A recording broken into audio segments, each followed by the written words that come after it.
Hi అండి అందరికీ. అందరూ ఎలా ఉన్నారండి? బాగున్నారా? ఈరోజైతే నిన్నటిది అంటే ట్యూస్డే మధ్యాహ్నం నుంచి అయితే వ్లాగ్ మీతో షేర్ చేస్తున్నాను. ఎవరైతే స్కిప్ చేయకుండా అయితే చూడండి. అండ్ చూస్తూ లైక్ బటన్ మీద క్లిక్ చేసేసి అండ్ కామెంట్ సెక్షన్లో అయితే కామెంట్ చేయండి. వీడియో అంతా చూసిన తర్వాత మీకు ఎలా అనిపించింది ఏంటి అనేది. నాకు కూడా ఇంకా వీడియోస్ పెట్టడానికి మంచి మోటివేషన్గా కూడా అయితే ఉంటుంది. పాపని స్కూల్ నుంచి తీసుకొచ్చేప్పటికి 1 అలా అయితే అయింది అండి టైము. పాపని స్కూల్ నుంచి తీసుకురాగానే మా అమ్మ మా కోసం అయితే ఊరి నుంచి తనకి ఎంతో ఇష్టమైన గోరింటాకు అండ్ మ్యాంగోస్ అయితే పంపించింది. మా అక్క వాళ్ళు అయితే వస్తుంటే గోరింటాకు ముందు రోజు నైట్ కోసి పంపించేప్పటికి ఒక రోజు మొత్తం నిద్ర కాసింది కదా, సో కొంచెం పండినట్లు కూడా అనిపించింది. ఆకు కొంచెం పండడంతో గోరింటాకు పండదా బాగా అనిపించింది పెట్టుకున్న తర్వాత. కాకపోతే బాగా పండింది అండి. గోరింటాకు నిద్ర కాస్తే పండదని కూడా అంటారు పెద్దవాళ్ళు, మరి ఎందుకో తెలియదు. అలానే గోరింటాకి పగలు గోరింటాకు పెట్టుకున్న పండదు, నైట్ టైమే పెట్టుకోవాలి గోరింటాకు అని కూడా అంటారు. అది కూడా ఎందుకు ఏంటి అనేది అయితే చెప్తాను. ఇంకా రాగానే చూసి అయితే లోహిత చాలా ఆనందపడిపోయింది. తన కోసం ఫస్ట్ అయితే ఆకుని కొంచెం శుభ్రం చేసేసి మిక్సీకి అయితే పట్టేసి తన కళ్ళ ముందు పెట్టాను. అది పెట్టేంతవరకు అయితే నిద్రపోదు అండి, అందుకే పట్టేసి అది పెట్టి తనకు ఫుడ్ అయితే ప్రిపేర్ చేస్తున్నాను. రోజు మామూలుగా అయితే ఫుడ్ ప్రిపేర్ చేసి స్కూల్కి వెళ్ళి తీసుకొని వచ్చేదాన్ని. ఇవాళ అక్క వాళ్ళ ఇంటికి వెళ్తే అవి తీసుకొని రావడానికి కొంచెం లేట్ అయిపోయింది. చల్లగా పోతే ఈ వర్షానికి వెదర్కి తినలేదులే అని చెప్పేసి వచ్చాక ఎంతసేపు అని బియ్యం అయితే నానేసి వెళ్ళానండి. ఇంకా గోరింటాకు పట్టించేసి వచ్చి ఇదైతే ప్రిపేర్ చేస్తున్నాను. పిల్లల లంచ్లో కానీ వేడివేడిగా పిల్లలకి పెట్టడానికి అయితే చాలా ఉపయోగపడుద్ది అండి. ఎలా చేసుకోవాలి ఏంటి అనేది క్విక్గా అయితే చెప్పేస్తాను, చూసేయండి. ఫస్ట్ అయితే ఒక గిన్నె పెట్టేసుకొని దాంట్లో నేనైతే నూనె వాడట్లేదు, నెయ్యి అయితే వేసేసాను. అన్నీ పోపుది అదే మసాలా దినుసులు అంటారు కదా, అవి ఒకటి అయితే వేసేసి కరివేపాకు వేసేసి ఇంట్లో క్యారెట్ ఉంటే క్యారెట్, టమాటా, ఉల్లిగడ్డ, ఒక పచ్చిమిర్చి అయితే వేసి ఫ్రై అవనిచ్చేసాను. కొంచెం అల్లం వెల్లుల్లి పేస్ట్ కూడా అయితే వేసేసి దీంట్లోకి అయితే నేను 1.5 గ్లాస్ అయితే బియ్యము పెసరపప్పు 2 కలిపేసి నీట్గా కడిగేసి పెట్టుకున్నాను అండి. అవి అయితే వేసి ఉప్పు కూడా తగినంత వేసేసి ఒక 2 మినిట్స్ వేడికల బియ్యం కొంచెం ఉడికినట్లుగా ఉంచేసి ఎసురు అయితే పోసాను. ఇక్కడ ఎసురు అయితే నేను 1 గ్లాస్ బియ్యానికి అయితే 1.5 గ్లాసు వాటర్ అయితే వేసానండి, సరిపోతుంది. అదే బాస్మతి బియ్యం అయితే ఇంకొంచెం తగ్గించుకుంటే చాలు. ఇంకా ఎసురు పోసిన తర్వాత ఉప్పు అడ్జస్ట్ చేసుకొని లాస్ట్లో కొంచెం ధనియాల పొడి అయితే వేసేసి కొంచెం హై ఫ్లేమ్ కొంచెం తగ్గించుకొని లో ఫ్లేమ్ మీద అయితే అన్నం అయితే వండేసానండి. చాలా బాగా వచ్చింది. మర్చిపోయాను చెప్పడం, స్వీట్ కార్న్ కూడా ఇంట్లో ఉంటే వేసాను, లోహితకు చాలా ఇష్టం అని చెప్పేసి. లేకపోతే మీరైతే స్కిప్ చేసేయచ్చు. ఇంకా రైస్ చేసి అక్కడ పెట్టేసి వచ్చి లోహితకు గోరింటాకు పెట్టడానికి అయితే కూర్చున్నాను అండి. అసలు ఎంత ఆనందమో గోరింటాకు పెట్టుకోవాలి అని, కానీ పెట్టుకున్నంతసేపు కూడా అయితే ఉంచుకోదు, వెళ్ళి త్వరగా కడిగేసుకుంటుంది. ఆల్మోస్ట్ నా ఛానల్ కూడా ఎక్కువ రీచ్ అవ్వడానికి వ్యూస్ రావడానికి కూడా అయితే ఫస్ట్ షార్ట్ వచ్చేసి లోహిత గోరింటాకు పెట్టుకున్న షార్టే. ఆ రోజు కూడా అలానే పెట్టుకొని వెంటనే కడిగేసుకుంటా అంది. ఆ షార్ట్ పెడితే బాగా వైరల్ వెళ్ళి వ్యూస్ కూడా అయితే వచ్చాయి. అలా కొంచెం ఛానల్ గ్రోత్ అయితే వచ్చి మోనిటైజేషన్ అయితే వచ్చింది. వెయిట్ చేయాలి, ఛానల్ గ్రోత్ రావాలి అంటే కొంచెం వెయిట్ చేయాలి. ఏదో ఒక రోజు ఏదో ఒక టైంలో ఖచ్చితంగా మనకంటూ వస్తుంది, ఖచ్చితంగా మోనిటైజేషన్ అయితే అవుతుంది అండి. నేను పెట్టి 1 ఇయర్ వరకు వెయిట్ చేస్తే అట్ లాస్ట్కి ఆ రోజు ఆ వీడియో వెళ్ళడం వల్ల ఇలా వాటికి మళ్ళీ రీమిక్స్ చేయడం వల్ల నా ఛానల్ మోనిటైజేషన్ అయితే అయిపోయింది. ఇంకా గోరింటాకు విషయానికి వస్తే గోరింటాకు పెట్టుకుంటే పండదు, సిగ్గు అంటారు కదా, నైటే పెట్టుకోవాలి అని అంటారు.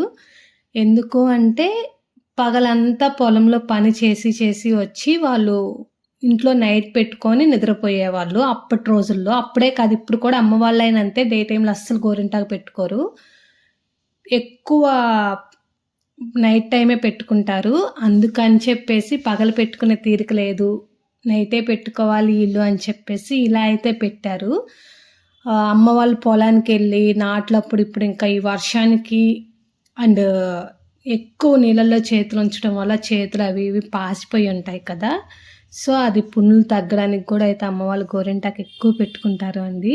ఇంకా పాప గోరింటాకు పెట్టేసి తను వాష్ చేసుకున్న తర్వాత నిద్రపుచ్చేసి అది ఫుడ్ పెట్టేసి నిద్రపుచ్చాక ఆల్మోస్ట్ 3 అయితే అలా అయింది అండి. నేనైతే ఏజియోలో 2 డ్రెస్సెస్ తీసుకున్నాను. నాకు చాలా బాగా నచ్చాయి. ఎప్పుడు నేను తీసుకోను ఆన్లైన్లో, ఎక్కువ స్టోర్కి వెళ్ళి తీసుకుంటాను. ఇంకా ఇప్పుడు లోహితతో ఒక్కదాన్ని ఒంటరిగా వెళ్ళి తీసుకోవాలి అంటే కుదరట్లేదు. సో ఎలా ఉంటాయి ఏంటి అని చెప్పేసి అయితే పెట్టాను. బాగున్నాయి, అదే మీకు కూడా రివ్యూ అయితే ఇస్తున్నాను. ఈ గ్రీన్ డ్రెస్ అయితే పర్సనల్గా నాకు చాలా నచ్చింది. ప్రైస్ కూడా వచ్చేసి 800 అలా పడిందిలే, కానీ క్వాలిటీ బాగుంది, అలానే డిజైన్ కూడా అయితే బాగుంది అండి. వేసుకుంటే కూడా నచ్చింది. అండ్ ఇది కూడా వచ్చేసి బాగుంది. ఇది వచ్చేసి 600 అలా అయితే పట్టింది. ఎటువంటి ప్రమోషన్ అయితే కాదు అండి, నేను తీసుకున్నాను బాగుంది అని చెప్పేసి మీకు కూడా అయితే షేర్ చేస్తున్నాను అంతే. ఇంకా అవి 2 రివ్యూస్ అవి తీసుకొని అది వీడియో తీసుకున్న తర్వాత ఒక గంట, ఒక 3:30 కదా అయిపోతే ఒక 1 అవర్ అలా రెస్ట్ అయితే తీసుకున్నాను అండి. పాప ఇప్పటి నుంచో ఎండు రొయ్యలు ఫ్రై చేయమని చెప్పి గోల్ చేస్తుంటే ఇంక లేచి తను నిద్ర లేచేలోపే చేయాలి అని చెప్పేసి అవి అయితే క్లీన్ చేస్తున్నాను. ఇవి కూడా అమ్మే పంపించింది, ఇంతకుముందు పంపించున్నదిలేండి. ఫ్రిడ్జ్లో ఉంటే తీసాను, బయట పెడితే పురుగు పడుతున్నాయని చెప్పి ఫ్రిడ్జ్లో పెట్టాను. వీటన్నిటికీ తలలకు ఉంటాయి కదా, తలలన్నీ తీసేసి ఒక 10 మినిట్స్ గోరువెచ్చని వాటర్లో అయితే ఉంచేసానండి. అలా గోరువెచ్చని వాటర్లో ఉంచడం వల్ల ఇసుక అలాంటివి ఏమన్నా ఉంటే పోతుంది. అండ్ నీసు వాసన కూడా అయితే చాలా వరకు పోతుంది అండి. మనం కడిగేటప్పుడు చేతికి ముళ్ళులు కుచ్చుకుంటాయి, కానీ ఆఫ్టర్ 10 మినిట్స్ అయితే నానిన తర్వాత మెత్తగా అయితే అవుతాయి ముక్కలు. ఇంకా ఆ చేపలు నీళ్ళల్లో నానేలోపు వరకు ఉండే ఏం చేద్దాంలే అని చెప్పేసి ఇడ్లీకి నానేస్తున్నాను మినప్పప్పు. మేము ఎక్కువ పొట్టు మినప్పప్పే వాడుకుంటాము, మాకు ఊర్లో అక్కడ దొరుకుతాయి కాబట్టి అమ్మ ఇసురు ఎక్కువ అవే పంపించిద్ది. సో అవి అయితే క్లీన్ చేసి పక్కన పెట్టేసుకున్నాను. ఈలోపు ఇవి నానతాయి కదా అని చెప్పేసి. ఈ పొట్టు మినపప్పు కొంచెం కడుక్కోవడం కష్టమే, అందులోని సిటీలో ఈ సింకుల్లో వీటిల్లో పోవు, కొంచెం కష్టమే, కానీ రుచి అండ్ హెల్దీ అని చెప్పేసి నేను ఎక్కువ ఇవే అయితే పోస్తాను అండి. ఇంకా రొయ్యలు అయితే నీట్గా కడిగేసి ఇసుకది సపరేట్ చేసేసాను. ఎక్కువ నీళ్ళు లేకుండా గట్టిగా పిండేసుకొని సపరేట్ చేసి పక్కన పెట్టేసుకున్నాను. చాలామందికి ఎండు రొయ్యలు, ఎండు చేపలు ఇంట్లో చేస్తుంటేనే స్మెల్ అయితే పడదు. ఫస్ట్లో నాకు కూడా అయితే ఇష్టం ఉండేది కాదు. మా చిన్నాడు బిడ్డ వాళ్ళు నెల్లూరు సైడు, వాళ్ళు చేసుకుంటుంటే కొంచెం చేసిన తర్వాత తినడానికి కొంచెం ఇంట్రెస్ట్ అయితే చూపించాను, చేసి పెడితే తినొచ్చు కదా ఎవరిమైనా అని. అలా అలా తింటుంటే అలవాటు అయిపోయింది. ఇంకా లోహితకు కూడా అయితే అలవాటు చేశాను. ఈ రొయ్యలు కూడా అక్కడి నుంచి నెల్లూరు సైడ్ నుంచి మా చిన్నాడు బిడ్డ తీసుకొచ్చింది, మా అమ్మ తెచ్చిస్తే మా అమ్మ అయితే నాకు పంపించింది అండి. చాలా సింపుల్గా చేసుకోవచ్చు, కాకపోతే కొంచెం నూనె ఎక్కువ పట్టిద్ది అంతే. కళాయి పెట్టేసి పోపు దినుసులు, కరివేపాకు, కొంచెం అల్లం వెల్లుల్లి పేస్ట్ అయితే వేసేసి పసుపు వేసి కొంచెం అది పచ్చివాసన పోయేంత వరకు వేపేసుకొని మనం పక్కన పెట్టుకున్న రొయ్యలు, క్లీన్ చేసి పెట్టుకున్న రొయ్యలు కూడా అయితే వేసేసి ఉప్పేసి కలపెట్టేసుకోవాలి. 10 నిమిషాలలో అయిపోతుంది అండి. మనకి వేగాయి అనిపించినప్పుడు కొంచెం కారం, మీ స్పైసీకి తగ్గట్టు కారం, లాస్ట్లో కొంచెం ధనియాల పొడి అయితే వేసేసి స్టవ్ ఆపేసుకోవచ్చు. కారం కూడా అండి తెల్లగడ్డ కొబ్బరి వేసి పట్టింది ఉంటుంది కదా మసాలా కారం, అది వేసుకోండి, చాలా రుచిగా ఉంటుంది మామూలు కారం కంటే. ఇంకా కంప్లీట్గా అయితే ఇంట్లో ఈవినింగ్ పని అయితే అయిపోయింది. ఇంకా మాకు ట్యూస్డే కదా, ఇక్కడ మాకైతే మార్కెట్ పెడతారు, కూరగాయలు తెచ్చుకుందాంలే అని చెప్పి బయలుదేరాము. మా తాళం వేద్దామని చెప్పి 10 నిమిషాలు అక్కడే నిల్చోపెట్టింది.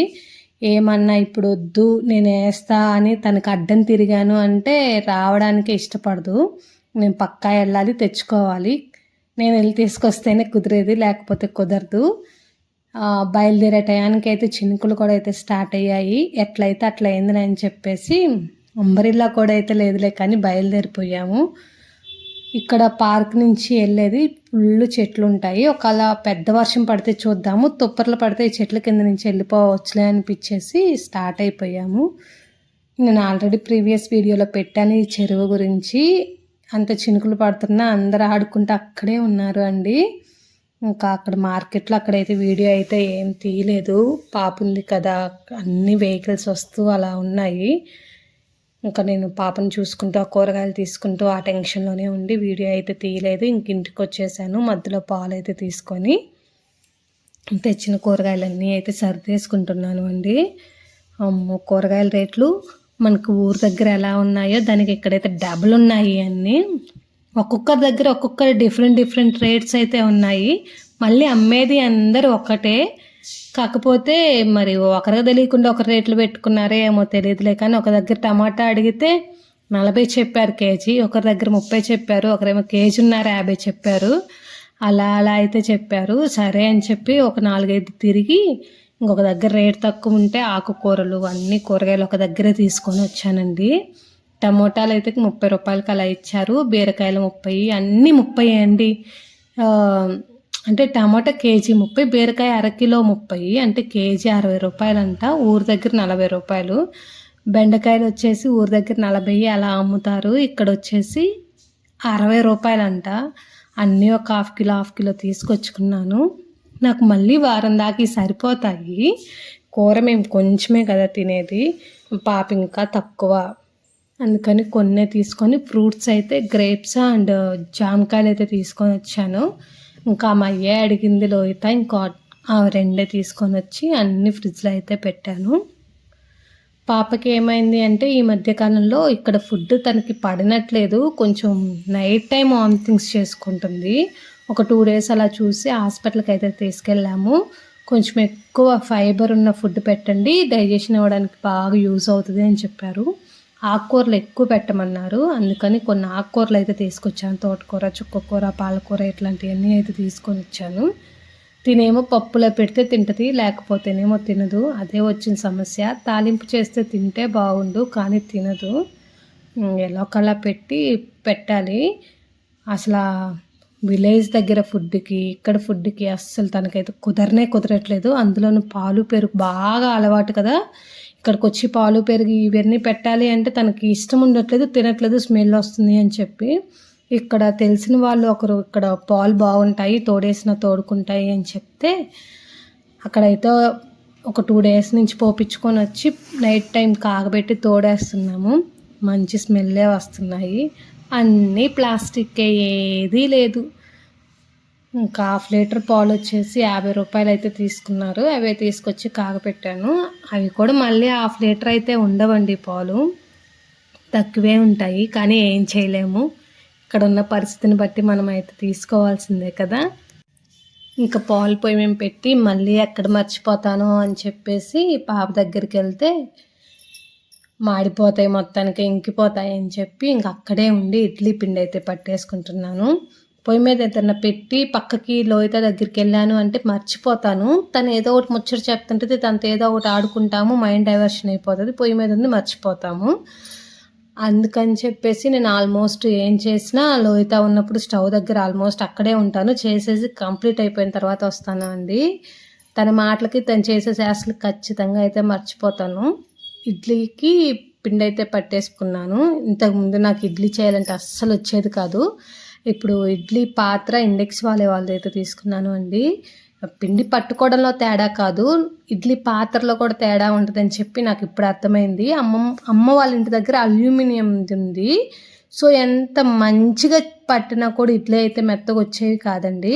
ఇది ఇండెక్స్ వాళ్ళది స్టెయిన్లెస్ స్టీల్ అయితే తీసుకున్నాను. ఇడ్లీ పాత్ర చాలా బాగా వస్తున్నాయి.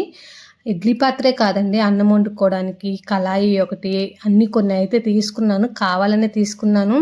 ఎన్ని రోజులు ఈ అల్యూమినియం దాంట్లో వండుకుందాము అని చెప్పి.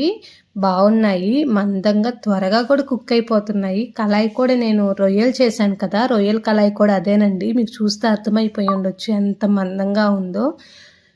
స్టవ్ ఎక్కువ పట్టిద్ది అని అంటారులే, కానీ స్టెయిన్లెస్ స్టీల్కి స్టవ్ కూడా ఎక్కువ పట్టదండి, త్వరగా హీట్ అయిపోద్ది, త్వరగా కూడా అయిపోతాయి, మాడిపోకుండా అయితే ఉంటాయి. అందుకనే తీసుకున్నాను. నేను చాలామంది రివ్యూస్ చూసి అయితే తీసుకున్నాను. ఇంకా మినప్పప్పు పట్టేసిన తర్వాత పిండేసి వేస్తున్నాను. ఎప్పుడైనా ఇడ్లీ పిండి ఒక 1/2 అవర్ కానీ 1 అవర్ కానీ నీట్గా కడిగేసి నానపెట్టుకున్నాము అంటే ఇడ్లీలు ఇంకా స్మూత్గా అయితే వస్తాయి అండి. అలానే కడిగేసి పెట్టేశాను. పాలు పొంగొస్తూ ఉన్నాయి. ఇంకా పాలు ఇది అయితే బ్యాలెన్స్‌గా చూసుకొని వంటగదిలో పనైతే కంప్లీట్ చేసేసుకున్నాను. నెక్స్ట్ అయితే వెళ్ళి లోహిత హోంవర్క్ రాపిచ్చేసి తను ఫ్రెష్ అయిపిచ్చి అన్నం కూర అవన్నీ అయితే చేసేసి 9:30కి 10 కల్లా అయితే పని అయితే కంప్లీట్ చేసుకున్నాను. అంతా అయితే షేర్ చేయట్లేదు అండి. ప్రతిదీ తీసి పెట్టాలి అంటే కొంచెం కష్టమే. కాకపోతే ఏంటి అంటే ఉత్తిగా ఉండలేక వీడియోస్ చూస్తూ ఎవరో ఒకరు ఏదో ఒకటి కొంచెమన్నా తెలుసుకుంటారు, నేర్చుకుంటారు అని చెప్పేసి పెడితే మాకు కూడా యూజ్ ఉంటుంది అని చెప్పి వీడియో అయితే పెట్టడము అంతేను. ఇంకా అన్నీ తీయాలి అంటే కెమెరా ఎప్పుడు ఆన్లో పెట్టాలి, స్టోరేజ్ కూడా ఫుల్ అయిపోతూ ఉంటుంది.